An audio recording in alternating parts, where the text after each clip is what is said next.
Halo dan selamat datang kembali di pembahasan kita. Pernah nggak sih Anda ngerasa gemes, abis rapat tim, semangat 45, semua oke-oke, setuju ngerjain A, B, C? Tapi seminggu kemudian, Nah, itu dia. Progresnya, aduh, gitu-gitu aja. Kayaknya ini penyakit umum ya di banyak tempat kerja. banget. Sering banget kejadian. Niatnya ada, komitmen di awal ada, tapi pas eksekusi, ada aja hambatannya. Atau kadang lupa gitu aja. Betul. Nah, untungnya nih, sumber kita hari ini dari Harvard Business Review nawarin satu solusi praktis. Cukup menarik. Iya, sebuah pendekatan buat menjembatani, jurang antara niat sama tindakan nyata itu. Seringkali masalahnya di situ. Fokus kita kali ini, gimana caranya biar tim Anda itu beneran ngerjain apa yang udah disepakati. Biar target tercapai gitu loh. Yap, konsistensi eksekusinya. Misinya, Tika mau bongkar satu teknik psikologis namanya perencanaan jika maka. Simple, tapi katanya ampuh banget. Mari kita lihat. Benar, if-then planning. Dan ini bukan cuma teori loh. Masalah umumnya kan rencana itu sering terlalu umum, kurang detail gimana ngerjainnya. Iya, iya. Tahu apa yang mau dicapai tapi caranya itu sering ngambang. Persis, nah ada gap di situ. Oke, jadi gimana sih cara kerja persisnya si jika maka ini?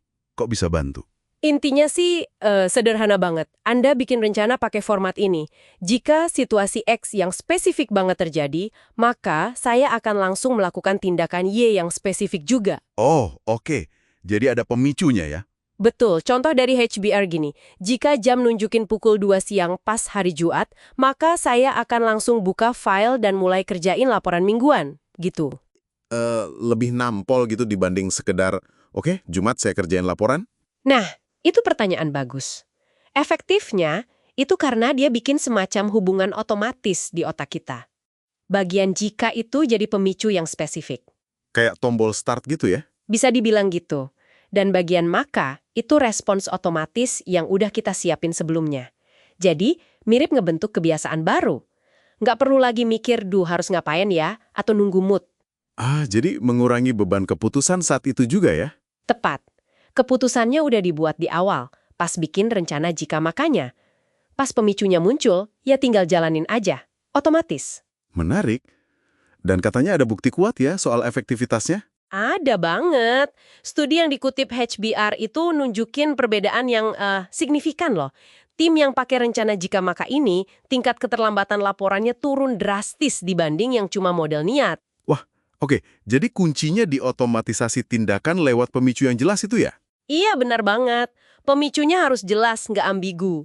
Oke, berarti ini nggak cuma buat tugas-tugas rutin kayak bikin laporan dong ya? Bisa lebih luas lagi? Oh tentu, fleksibel banget kok. Bisa dipakai buat misalnya mengantisipasi dan ngatasin hambatan. Ini penting nih. Contohnya gimana tuh? Misal, Anda udah antisipasi jika anggota tim kunci, si A, tiba-tiba nggak bisa ikut rapat penting besok, maka saya akan langsung minta si B buat catat semua keputusan rapat. Oke. Jadi udah ada plan B otomatis gitu ya? Nggak panik pas kejadian? Persis. Jadi semacam manajemen resiko proaktif yang udah, tertanam di rencana kita. Selain buat ngatasin masalah, bisa buat yang lain. Bisa banget. Bisa juga buat proaktif nangkap peluang. Kadang peluang bagus lewat gitu aja karena kita nggak siap atau kelamaan mikir. Oh iya, bener juga. Nah, bisa bikin rencana gini. Jika ada kesempatan kolaborasi proyek baru sama Departemen Z yang sejalan sama tujuan kita muncul, maka saya akan kontak manajer mereka dalam 24 jam buat ngobrolin potensi kerjasamanya. Jadi biar gerak cepat ya, nggak kehilangan momentum. Betul, biar nggak cuma jadi wacana. Ini makin menarik nih. Biasanya kan kita mikir soal bias kelompok, kayak groupthink, atau terlalu fokus ke info yang udah sama-sama diketahui, itu susah banget diubah. Tapi HBR bilang, jika maka bisa bantu perbaiki pengambilan keputusan kelompok juga. Gimana caranya? Ya, ini aplikasi yang kuat banget. Kelompok itu kan rentan bias. Selain yang tadi disebut ada juga bias A, sunk cost fallacy. Oh, yang kayak udah terlanjur keluar banyak duit atau waktu di proyek gagal, tapi tetap diterusin karena sayang sama yang udah keluar itu ya? Nah, itu dia, biaya hangus. Susah buat stop kan biasanya. Nah, rencana jika maka bisa maksa kita lebih objektif. Gimana contohnya?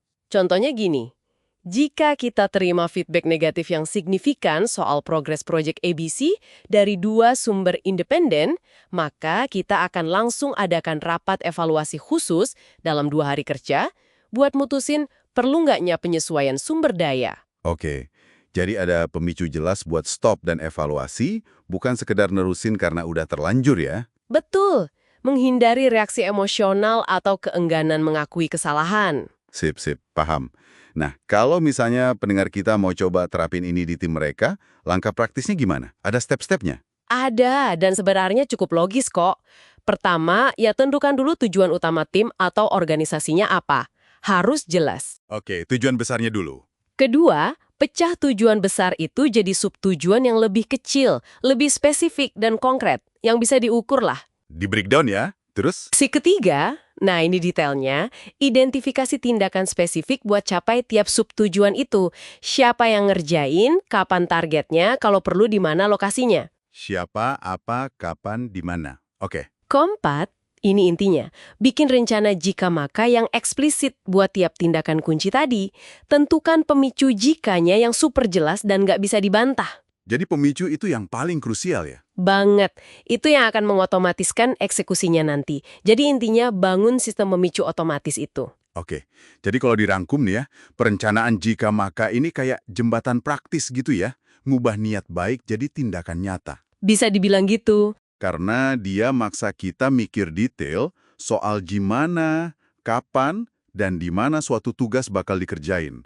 Nggak cuma ngawang soal apa tujuannya. Iya, detail eksekusinya itu yang sering kelewat. Jadi, apa artinya ini buat Anda yang dengerin?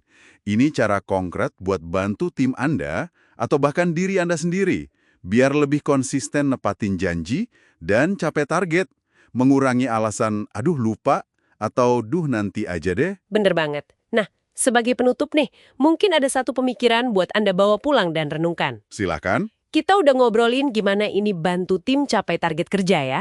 Tapi, coba dipikirin. Gimana kalau kerangka jika maka ini Anda terapin buat tujuan pribadi Anda yang paling penting, yang strategis? Oh, buat diri sendiri ya? Ya, atau buat ngubah satu kebiasaan kepemimpinan yang mungkin selama ini Anda rasa susah banget diubah.